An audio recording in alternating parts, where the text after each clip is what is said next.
Hello, Morgan. I've been thinking about the video Alex showed you. My name is Morgan Yu. Year is 2035.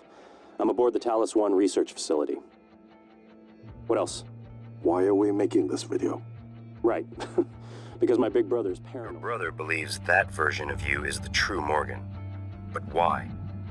Just because it came first? Whatever. I feel more like myself than ever. I mean, look at this. We did it, Alex. It's real. If someone had made you, then I suppose your truest self would be the one that fulfills whatever purpose your maker intended. I know who made me, and why. So the first thing you need to know is you can trust January. It's an operator, a sort of backup of you and me. It knows what you've forgotten. Did someone make you, Morgan? Were you made for something? If not, you'll have to invent your own purpose, or have none at all.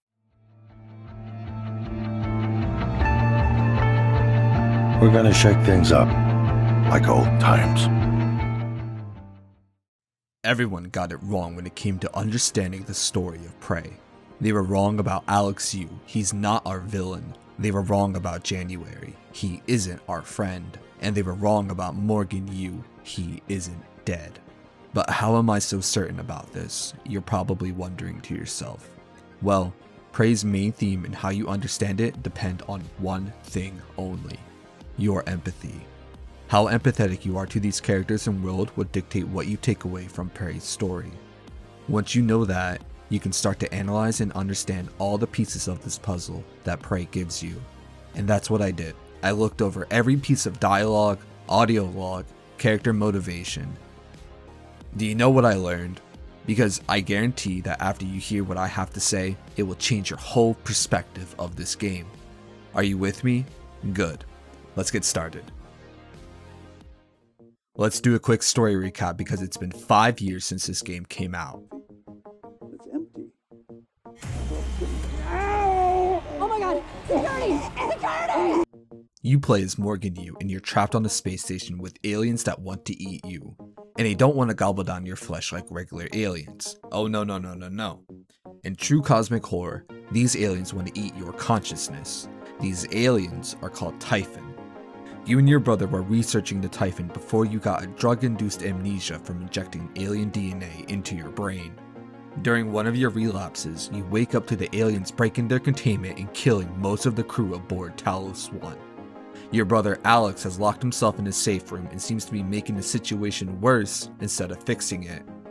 But would he really be a CEO if he didn't make things worse for his employees? Thankfully, our AI companion, January, is here to help us out. He'll make sure we survive the aliens because he has our best interest in his heart. Right? There's a magnetosphere around Talos 1 that keeps the sun from cooking your insides. Hopefully the generator isn't dying. For your sake. I'll be fine. Don't worry, January isn't evil unlike a certain other AI you might know. I'm starting to get a little bit ahead of myself here. I'll just say right now that January is more complex than you initially gave him credit for. Your end goal is to stop the aliens from reaching Earth. There's 2 ways to do that. 1. Do what January wants and blow up the station, killing all the aliens and survivors, yourself included. Or, number 2, do what your brother Alex Yu wants, which is to use a psychic shock to kill all the aliens but sparing the station. Now, that choice might come across as simple, but both options have strong arguments going for them that we'll get into more detail later on. You make these choices as our protagonist, Morgan Yu. Listen, there's more at stake this time than just us, or this station. If just one of those creatures made it back home, then we're lost. When we take control of Morgan, we get to dictate who he is and what he feels, just like Gordon Freeman in the Half-Life series. But unlike The free man. we get hints about what Morgan was like before the alien outbreak. So who is Morgan Yu? Well, officially he's the vice president of Talos 1. Unofficially, he's one of the top researchers experimenting with the Typhon. How Morgan approaches research falls in line with Yu family values. The end justifies the means.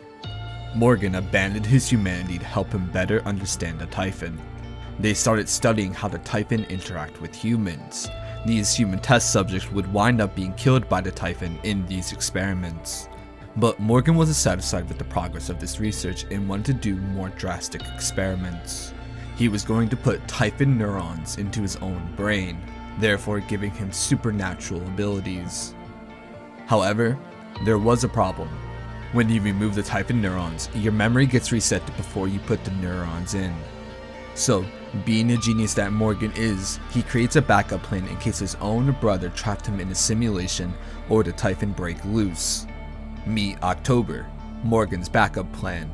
October would catch Morgan up to speed in the system and using a null wave device to kill all the Typhon on Talos 1. During this self-experimentation, a problem started to arise. Morgan's personality started to drift over time. Each time his memory was reset, the more empathetic Morgan became. Frustrated. I have months that are just gone. I've been listening to the logs, reading the research, playing catch-up. Do you know how many times we've had this conversation? This is the 5th time. Does it always go the same way? Not always. What does that mean? What do you think it means? Well, I think it means you should be concerned as my counselor. You left yourself a message. Would you like to listen to it? No. I think it would help. I said no, that's not me. Why do you say that? I don't know, I just know. You agreed to this. This was all your idea. Yours and Alex's. I didn't agree to any of this, all right? That Morgan is not me. I would never... Do you know what's going on in Psychotronics? Do you? If I did, I couldn't say. You know that. What do you know about the Typhon? We shouldn't talk about them, not without your brother present. Them? You do know, you snake. How can you sit there? Morgan, take a deep breath. Here. I don't want a pill. I want this station shut down. I want Earth. Morgan. I said no! At first, he was a cold scientist focused on discovering the secrets of the Typhon with his brother Alex. Then, Morgan started to feel human emotion, empathy. A guilt started to form in him of all the atrocities he has committed in the name of progress. He needed to escape Talos 1 and tell the world about what was going down. That's when Morgan built December, another operator to assist Morgan's plan of leaving Talos 1. Morgan stole the keycard to Alex's private escape pod and stashed it next to the big scary chair. His plan when he got to Earth was to tell everybody what was happening on Talos 1, the Typhon, the human test subjects, and everything else involving Alex and Morgan. Alex foiled his plan by having Security Chief Elazar find the escape pod key. He also leaves this note: "Sorry Morgan, not sure how you got this, but I can't let you have this keycard. Trust me, you'd regret it." And Alex is right here. Morgan would regret leaving, because he's abandoning both Alex and his responsibilities. Morgan, I don't understand how you got the launch key to that escape pod. Of all the ways the test could have changed you, this was the last one I expected. You're just... quitting. This is too big for him to just pack it up and go home. The stakes are too high. The Typhon pose a catastrophic threat to everyone on Earth. Morgan needs a solution. After another round of memory resets, Morgan comes to a solution in the month of January. When the Typhon break containment, destroy Talos 1, killing everything but ensuring the safety of Earth and the people on it. Morgan couldn't trust anyone with this plan. Who would willingly agree to blow themselves up in the name of the greater good? No one. But he still needed help with achieving this goal. That's when he makes January. Another operator custom built by Morgan with a copy of his consciousness on it. Have your voice. It's a tactic to ease your natural suspicion. I'm sure you realize this. I mention it so that you'll know I'm earnest. January will help Morgan survive long enough to destroy Talos 1. January also provides an answer to the biggest obstacle in this plan. How do you convince your future amnesiac self to willingly blow themselves up? You make sure that's the only viable option by discrediting the other choices. That operator was an earlier defective model. Or something worse. Alex, the Typhon, they're all working against you. Trust yourself. January is like your rich dad who cheated on your mom and they had a bitter divorce. When you're both in agreement on your mom being a psychotic floozy, you're the bestest of friends. But as soon as you suggest that his new younger wife might be a gold-digging vampire, that's when you're a disrespectful kid who doesn't know anything. Weird metaphor aside, January is helpful to you because he needs you for past Morgan's plan. You're not gonna like what I have to say next. You have to destroy Talos 1. The research, the Typhon, nothing can survive. Including you. I know how it sounds, but you've seen what those creatures can do. They're a part of you now. If even one cell gets back to Earth, we're lost. I'm sorry. I wish there was another way. January can walk you through activating the self-destruct mechanism. Alex will try to stop you. He's allergic to failure. Too proud to go back to Mom and Dad with his tail between his legs. So it's up to you now. Good luck. Told you wouldn't like it. There's two takeaways we get from this. One, Morgan is absolutely convinced that blowing up everything is the only solution. And two, Alex is going to be doing everything possible to stop us. But why does Alex do this? We're given this reason. He's allergic to failure. Too proud to go back to Mom and Dad with his tail between his legs. Morgan is right about Alex's allergy to failure. Alex was given opportunities to better prepare for an outbreak, but he always chose not to. For example, Chief Elazar wanted heavier firepower than the standard issue pea shooters that they got, but Alex refused this request. It's been 3 days. I'm following up to Was my answer not clear? Not until you give me an answer that makes sense. You've told me about the organisms. You admit you don't know everything about their physiology. I've read the reports, I've read what they can do. Yet the weapons you've provided us are substandard, especially considering the technology present on the station.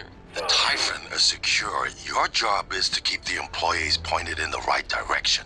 You don't need military firepower for that. We are the best for a reason, Dr. Yu.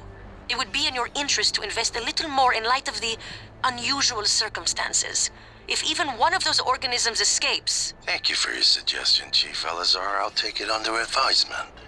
Do not contact me again about this matter. And this introduces the running theme of Alex being incompetent. To one of the very first emails we receive, to what other crew members have to say about him, and how Alex has absolutely no control when the Typhon break out. We'll bring up Alex's incompetence later, but keep in mind that Alex never lies to Morgan or harms him in any way.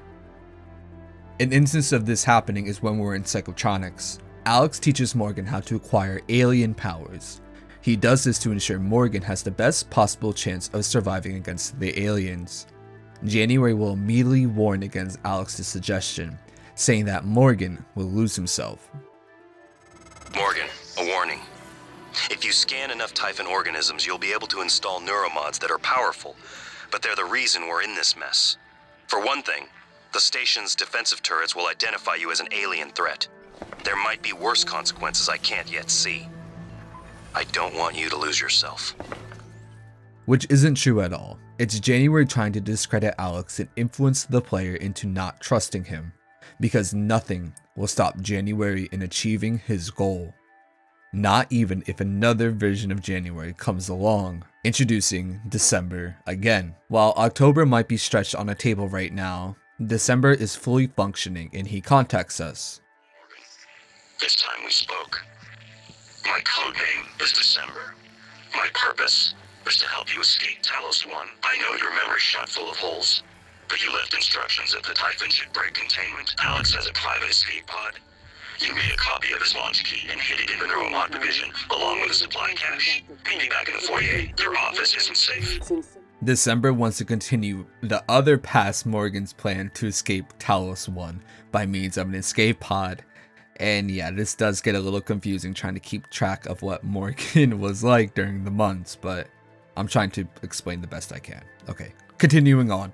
December contacts you before you head into Psychotronics. He'll ask you to meet him in the Neuromod division. Upon your arrival, you'll see January destroy December. His justification being that December was a flawed, outdated model. The real reason is because January doesn't want anyone or anything interfering with his agenda of destroying Talos 1. That's why January will hide this video of Morgan suggesting to use the null wave device and not blow up Talos 1. My name is Morgan Yu. Year is 2035. I'm aboard the Talos 1 research facility. What else? Why are we making this video? Right. Because my big brother's paranoid. Psychometric data is showing statistically significant variance in personality patterns between trial runs of the new neuromods. Whatever. I feel more like myself than ever. I mean, look at this. We did it, Alex. It's real. Enjoy it while you can, because in a few minutes, it'll all be gone when we strip out the neuromods and reset. I know, including my memory of it. No way around it. Let's talk about the backup. So, the Typhon organisms have been producing an elaborate structure. Material is unknown, purpose unknown. Now my gut tells me it's a kind of neural framework, but externalized. Still waiting on analysis to confirm. In the meantime, I've given Alex the design for a device I think could shut it down if it ever broke containment. Alex just has to grow a pair and commit. You don't have to take all the credit. What if it doesn't work? It'll work. Trust me. What else are we gonna do? Blow everything up? That won't save us. And if it does work, is it worth it? The people that come after us will be smarter, stronger, immortal. They can judge us if they want. But they'll know they exist because of the things we did. I'm ready. Do it. In this video, that's the original Morgan Yu we see, before the personality drifts start to affect him. Morgan was the one pushing the boundaries and going to the extreme when researching the Typhon. Alex was always playing catch up to him.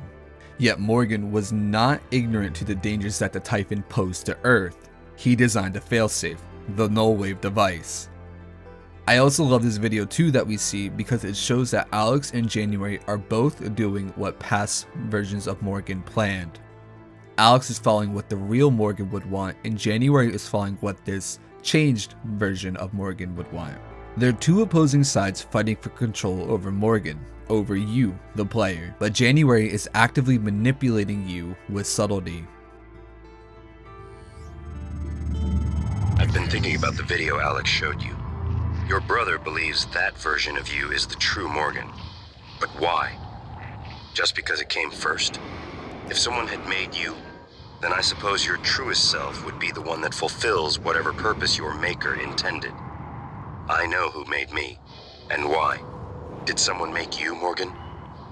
Were you made for something? If not, you'll have to invent your own purpose, or have none at all. Strangely, of all the things I know about you, I don't know what you believe. You have to decide, Morgan. Who are you? There's that question January will always ask you. Who are you? It's moments like these that can cause someone to believe that January is looking out for them and wants them to think for themselves. This is trust manipulation. January, throughout multiple points in the narrative, establishes these trust mechanisms. He's more forthcoming with the truth, so you have no reason to doubt him at all. It isn't until the end of the game where we see his true colors. If you choose to use the null wave, January will block you from activating it, forcing you to destroy him. To ensure you destroy Talos 1 and all the Typhon. Detonating the station safeguards the Earth, and perhaps provides a small measure of reparation. You know how neuromods are made. The demand will only increase. In the future Alex envisions, many will die for the benefit of a privileged few. I won't relinquish control of the terminal. If you want to activate the null wave, you'll have to kill me. January is Morgan Yu. He's a copy of Morgan's consciousness. January is manipulative because he believes what he's doing is right. However, it is this absolute belief in himself that he becomes arrogant. All of this applies to who Morgan was. He was arrogant. If you side with January in the end, you cause present Morgan to continue this cycle of arrogance. He never fully learns to accept his humility and his failures. Only Alex, his brother, can teach him that with his path.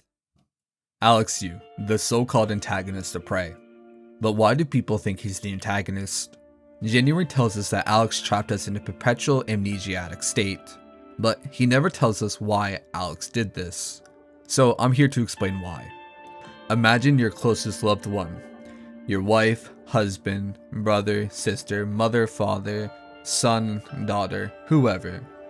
The two of you guys had big plans for the future, but one day you find out that they get permanent amnesia. They don't remember anything in the past 3 years. This loved one seems fine at first, but you notice they seem distant towards you, like they're almost starting to resent you secretly. And how would that make you feel? Would you feel scared? Or maybe feel a bit lonely? Or would you accept that person for who they are now? Or would you want this person to return back to how they used to be before they got permanent amnesia? That's what Alex faced when Morgan started to have his personality drift. Alex could accept Morgan for how he is now, or keep resetting Morgan until he returned to normal. That's why you meet Alex in the beginning of the game. He's there trying to see his brother has returned back to normal. But then the Typhon break containment. So what does Alex do? He locks himself away, trying to find a way to save Talos 1 in his secret little hidey hole. He does get in the way of Morgan Yu a few times, like interrupting the first video or trapping Morgan in deep storage. His reason for doing this is to keep Morgan safe from the aliens and from himself. He interrupts the video at first because he doesn't want Morgan to get the wrong idea of what's really happening on Talos 1. Then he traps us in deep storage because he wants to keep us safe from the aliens and not make the biggest mistake by destroying Talos 1. Yes, this argument could be made that Alex doesn't trust Morgan, but can you blame the guy? Morgan seems to be acting off of instruction rather than Morgan thinking for himself, almost as if he's being used as a tool by somebody. Alex can't trust Morgan in making a decision because Morgan doesn't have the complete picture yet of what actually went down on Talos 1. But Alex's incompetence shows itself here by having Alex think he can take care of the Typhon. He can't, he's incompetent. Only Morgan Yu can take care of the Typhon. I think many players at this point have made up their mind about not trusting anything Alex has to say when in deep storage. Not only because he traps us, but also having to hear from what Danielle Show has to say about him. Alex, Oedipus complex, pompous, nepotist. No offense to your brother, but that should be enough. So when Alex gives us the best speech in the game, it would sadly fall on deaf ears, because the player has been manipulated into believing Alex is manipulating us. Sort of a reverse manipulation, if you will. All of this comes to a boiling point near the end. When we arrive on the bridge of Talos 1, we stumble into an argument between January and Alex. Morgan? Maybe I see a person who looks like Morgan Yu. Morgan, be cautious. Your brother is unstable. He may not permit you to activate the self-destruct. Also, he's armed. Unstable? Is that a joke, operator? Our two ideologies are coming to a clash. Progress and acceptance versus denial and regression. The final conversation has a few variations depending on our actions, but the main takeaways stay the same. January will complete his objective at all cost. If you decide to side with Alex, you'll be forced to kill January. But not before he tries his last hand at manipulating Morgan Yu. Sorry, Morgan. I won't relinquish control of the terminal. You'll have to destroy me, which means you will be destroying yourself. Alex will honor his word to you if you decide to blow up Talos 1. He won't get in your way at all, unless you count how much of a complete utter disappointment you are to him at this time. So once you pick your ending, you watch a cutscene, only to awaken in a room full of operators and Alex. We are actually a Typhon that has been injected with human memories trying to teach us empathy. Alex tells us everything we did was a reconstruction based off of Morgan's memories from Talos 1. And you're probably thinking what everyone else here thought at this point when they first saw it. They're just pulling the old "it was just a dream" ending. However, the writers foresaw players feeling this because they have Alex say this one line. He probably thinks it was dreaming, and nothing mattered. So the real question is, why did they do this if they knew that players would dislike it? Because of the theme of empathy. Morgan's story was him learning empathy for his fellow human. He started off as a cold scientist, but grew more to care about fellow humans around him, like he was this sort of alien. And now, the game is asking you, the player, on what your empathy is for these players in this final moment. Do you still care about these people after they pulled the wool over your eye? Or do you think that Alex is actually still manipulating you, and do you give him the ultimate punishment for that? No matter what you choose, we're still left with a big question. What happened to the real Morgan Yu? The general consensus online seems to think that the real Morgan is dead, but there's evidence that says otherwise. Let me introduce you to Project Cobalt. It's this audio log of a conversation between Alex, Morgan, and a few other people talking about injecting human memories into the Typhon. In the audio log, Morgan mentions using simulated experiences through virtual reality. And what do we see in the ending of Prey? A Typhon experiencing the reconstructed memories of Morgan Yu through VR goggles. There's also a few other details in his final room that clues us in on the fate of Talos 1 and Morgan, namely, Alex is here, which tells us that the null wave device was the canon ending for Prey. Because if you choose to blow up Talos 1, Alex chooses to die with his and Morgan's failure by staying on the station. Also, check out this image on the brain on the upper right corner. There's a section of the brain highlighted labeled memories. Remember what Alex said? What you experienced was a reconstruction based on Morgan's memories. They reconstructed Morgan's memories. The only way possible for them to do that is by Morgan uploading his consciousness like we saw before with January and the other previous operators. And that's whose brain we're seeing in this picture. It's Morgan's. So how come we don't see Morgan right next to Alex then? Where is he? Well, how would you feel if you woke up to a group of people telling you that you're an alien?